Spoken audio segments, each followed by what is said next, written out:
మీ ఎలాంటి వ్యాపార ప్రకటనలకైనా వెంటనే మా ఛానల్ సంప్రదించండి. అందరికీ నమస్కారం. నేను శిరీష. ప్రస్తుతం మనతో పాటు ఉన్నారు ప్రముఖ ఆధ్యాత్మికవేత్త, జ్యోతిష్య పండితులు, త్రిపుర సుందరి పీఠం దైవాజ్ఞ రమా శర్మ గారు. గురుగారితో మాట్లాడదాం. నమస్కారం గురుగారు. గురుగారు, ముఖ్యంగా చిన్న పిల్లలు రాత్రి సమయంలో ఏడుస్తూ ఉంటారు, ఉలికి పడుతూ ఉంటారు. దానికి కారణం ఏంటంటారు? ఒకవేళ అలా ఏడుస్తూ ఉలికి పడుతూ ఉంటే మనం ఏం చేయాలంటారు? శ్రీ గురుభ్యో నమః. శ్రీ మహాగణాధిపతయే నమః. గురు బ్రహ్మ గురు విష్ణు గురుదేవో మహేశ్వర గురు సాక్షాత్ పరబ్రహ్మ తస్మై శ్రీ గురవే నమః. అరుణాం కరుణాతరంగితాక్షిం ధృతపాశాంకుశ పుష్పబాణ చాపాం అనిమాద్విరయూరుతాం అయూకైః అహమిత్యేవ విభావయేద్భవానీం. ఓం శ్రీమాత్రే నమః. అమ్మ, చిన్నపిల్లలకు మనకు జన్మించినప్పుడు కొన్ని బాలారిష్ట దోషాలని ఉంటాయి. 5వ నెల వరకు అంగాలన్నీ తయారవుతుంటాయి కానీ ప్రాణం ఉండదు. తల్లి యొక్క ప్రాణం దాంతో జీవనం గడుస్తుంది. 5వ నెలలో శిశువుకు ప్రాణం వస్తుంది. గుండె కొట్టుకోవడము అవన్నీ కూడా అన్నీ వస్తుంది 5వ నెలలో. ఇంకొకటి ఏంటంటే, ఈ గర్భ చరిత్రలో అంటే తల్లి గర్భంలో శిశువు ఎప్పుడైతే ప్రవేశం చేస్తుందో, సరే సైన్స్ ప్రకారంగా ఒక రకంగా ఉంటుంది. 5వ నెలలో ప్రాణ ప్రతిష్ఠ అవుతుంది శిశువుకు. అంటే అప్పటి నుంచి మా శాస్త్రాల ప్రకారం, సైన్స్ ప్రకారంగానేమో పుట్టినప్పటి నుంచే ప్రాణం ఉంది అని చెప్తారు. సరే, అది కరెక్టే ఇది కరెక్టే నేను కాదంటలేను, నేను దాని గురించి వాదించడం లేదు, కాదండి. 5వ నెలలో ఎప్పుడైతే ప్రాణ ప్రతిష్ఠ అవుతుందో అప్పుడు భార్యాభర్త ఇద్దరు కూడా సంతాన దీక్షలో ఉండాలి. సంతానం అంటే ఏదో కంటున్నాం, పశువులు అన్నట్టుగా మనం కంటున్నాం అనేటువంటి విషయం కాదు. సంతాన దీక్ష అని చెప్పారు మనకు. గర్భవతి అయినప్పటి నుంచే సంతాన దీక్షలో ఉండాలి. అంటే అంటాడు మన రఘువంశ మహాకావ్యం, సంతాన కామాయ తదేది కామ్యం రాజ్ఞే ప్రతిష్ఠితమో అస్త్రాస్త్ర అంటాడు. సంతానం అనేటువంటిది ఒట్టిగా వచ్చేటువంటిది కాదు, దానికి ఒక దీక్ష చెప్పారు మనకు. ఆ దీక్ష ప్రకారంగానే ఉండాలి. ఎప్పుడు పడితే అప్పుడు భార్యతో సంగమించడం అనేటువంటిది కూడా చెప్పలేదు. దానికి ఋతుక్రమంలోనే సంభవించమన్నాడు. ఆ ఋతువు వచ్చినప్పుడే భార్య, అప్పుడు కానీ బీజోత్పత్తి అవుతుంది. స్త్రీకి అండోత్పత్తి అవుతుంది, పురుషుడికి బీజోత్పత్తి అవుతుంది, గర్భోత్పత్తి అవుతుంది. ఎప్పుడైతే గర్భోత్పత్తి అయిందో అప్పటి నుంచి భార్యాభర్తలు ఇద్దరు కూడా ఒక దీక్షలో ఉండాలి. ఎలా దీక్షలో ఉండాలి? ఎప్పుడైతే భార్య గర్భవతి అయిందో భర్త షేవింగ్ చేసుకోవడానికి వీల్లేదు, కటింగ్ చేసుకోవడానికి వీల్లేదు. అవును గురుగారు, శాస్త్రం ప్రకారం ఎందుకు అంటారు అలా? ఎందుకు చేసుకున్నాను కదా విండు. షేవింగ్ చేసుకోవడానికి వీల్లేదు, కటింగ్ చేసుకోవడానికి, గోర్లు తీయడానికి వీల్లేదు 9 నెలలు. తర్వాత కొత్త బట్టలు కొత్త చెప్పులు ధరించడానికి లేదు, దూర ప్రయాణాలు చేయకూడదు.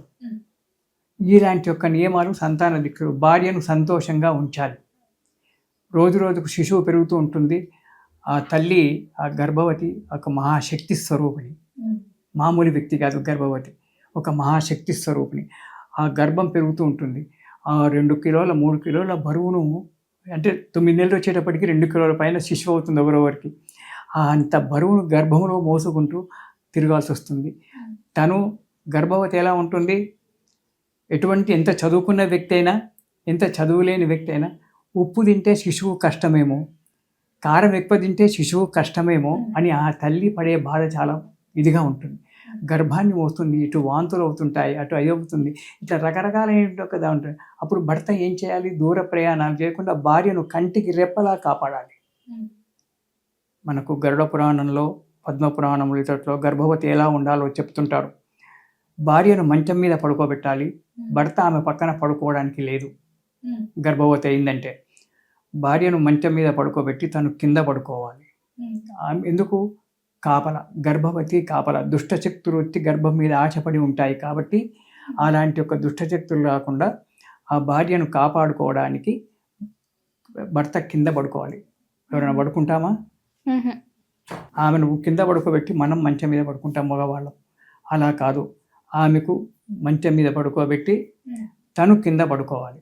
కింద పడుకున్నప్పుడు కూడా ఏం చేయాలి? ఒక వెదురు కర్ర, వంశకర్ర అంటారు. వంశం అంటే వెదురు బొంగు, సన్నది, మన స్వామీజీలు పట్టుకుంటారు చూడు, అలాంటి సన్నటి వెదురు కర్ర పక్కన పెట్టుకోవాలి. కొట్లాట వస్తే భార్యను కొట్టడానికి కాదు, ఆ వెదురు కర్ర ఇద్దరి మధ్యన, ఇటు మంచం మీద భార్య పడుకుంటుంది, కింద పడుకుంటారు, ఇద్దరి మధ్యన వెదురు కర్ర పెట్టాలి. ఎందుకు పెట్టుకోవాలి అంటే దుష్టశక్తులు రాకుండా అది కాపాడుతుంది. గర్భవతి దగ్గరికి దుష్టశక్తులుగా అది కాపాడుతుంది. గర్భవతి మీద ఆ శిశువు మీద ఎన్నో దుష్టశక్తులు ఆశపడి ఉంటాయి.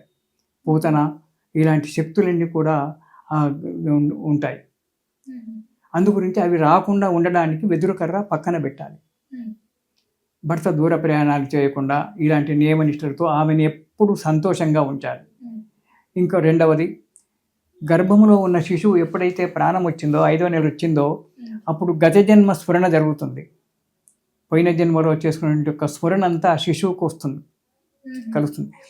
ఎన్ని జన్మలు ఎత్తి ఎన్నో పాపాలు చేశాను, మళ్ళీ ఈ గర్భంలో నేను మళ్ళీ ఈ మురికి కూపంలో మళ్ళీ నేను జీవిస్తున్నాను, ఏంటి నా జన్మ అని చెప్పి శిశువు ఏడుస్తుంది. ఏడ్చి కాళ్ళు చేతులు కొట్టుకుంటుంది. కాళ్ళు చేతులు కొట్టుకుంటే అమ్మో నా కొడుకు తండ్రినాడు, నా బిడ్డ తండ్రింది అని చెప్పి మనం సంతోషపడతారు, తల్లి తండ్రి వాళ్ళు సంతోషపడతారు. కానీ ఆ శిశువు నరక బాధ అనుభవిస్తుంది. ఎన్నో జన్మలలో ఎన్నో పాపాలు చేసి మళ్ళీ ఈ మలమూత్రాలు ఉన్నటువంటి ఒక ఈ కొంపలో మళ్ళీ నేను కష్టాలు అనుభవిస్తున్నాను, ఇక మళ్ళీ నాకు జన్మ లేకుండా పోతే బాగుండు కదా, ఎందుకు భగవంతుడా అని చెప్పి శిశువు లోపల బాధపడుతూ ఉంటుంది. అలాగో ఇలాగో 9 నెలలు పెట్టినాయి, శిశువు బయటకు వచ్చింది. జాతకర్మ సంస్కారాలు అవన్నీ కూడా అవుతాయి. అయినప్పుడు శిశువు హాస్పిటల్లో ఇవాళ రేపు అంతా హాస్పిటల్లో జననం అవుతున్నారు. ఆ 10 రోజు శిశువు ప్రసూతి అయినప్పటి నుంచి 10 రోజుల వరకు రకరకాల శక్తులు ఆ శిశువు మీద బాలింత మీద ఆధారపడి ఉంటాయి.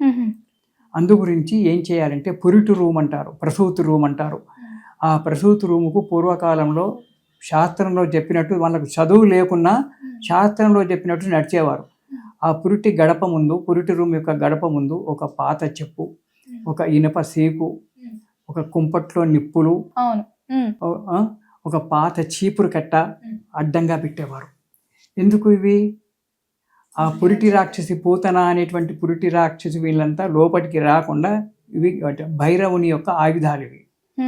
చీపురు, చెప్పు, ఇనుపరాడాలి, గర్భాన్ని కాపాడే ఒక భైరవుని యొక్క ఆయుధాలు. ఈ ఆయుధాలు ఉన్నప్పుడు ఆ పూతన అనేటువంటి ఒక రాక్షసి శిశువు దగ్గరికి రాకుండా ఉంటుంది. దానివల్ల శిశువు వృద్ధి పొంది డెవలప్మెంట్ మంచిగా అవుతుంది. ఇంకొకటి రెండవది, 9 నెలలు ఈ గర్భవతి అయినప్పటి నుంచి 9 నెలలు స్త్రీకి ఋతుక్రమం ఉండదు. ఈ ఋతుక్రమం ఉండకపోవడం వల్ల ఈ 9 నెలలే ఇక్కడ 9 రోజులు ఋతుక్రమం అవుతుంది, బ్లీడింగ్ అవుతుంది, ఋతుక్రమం అవుతుంది. అందుగురించి శరీరం చాలా నీరసించి చాలా బలహీనంగా ఉంటుంది ఆ శిశువు యొక్క తల్లి మాత. అందుగురించి ఇవన్నీ కాపలా పెడితే నెగిటివ్ ఎనర్జీ అనేటువంటిది రావు. ఇప్పుడు ఎవరో వస్తారు, అమ్మాయి పలానా అమ్మాయికి ప్రసూతి అయింది అంటే ఈ పక్కింటి అమ్మాయి ఆ పక్కింటి అమ్మాయి దెబ్బ ఉరికొచ్చి చూద్దాం, అమ్మాయి బిడ్డ శిశువుని చూద్దామని ఉరికొస్తారు. వాళ్ళు కాళ్ళు గడుకోకుండా ఏం గడుకోకుండా రావడం వల్ల ఆ కాళ్ళకు ఉండేటువంటి క్రీములన్నీ కూడా లోపలికి వచ్చేస్తాయి. దానివల్ల కూడా ఇబ్బందులు ఏర్పడతాయి. అందుకే అక్కడ నిప్పులు పెట్టడం అనేటువంటిది. ఎందుకంటే ఆ నిప్పులు ఉండడం వల్ల ఆ వేడికి వాళ్ళు కాళ్ళు కడుక్కోకున్నా ఆ వేడికి అక్కడ ఉండేటువంటి వాళ్ళ పాదాల నుంచి వచ్చినటువంటి క్రిములన్నీ అక్కడే నశించిపోయి నెగిటివ్ ఎనర్జీ రాదు. శిశువుకు నల్ల బొట్టు పెట్టడం, నల్ల దారం కట్టడం, కాలుకు చేతికి నల్ల దారం కట్టడం అనేటువంటి చేయాలి. ఇలా చేసినప్పుడు అవుతుంది.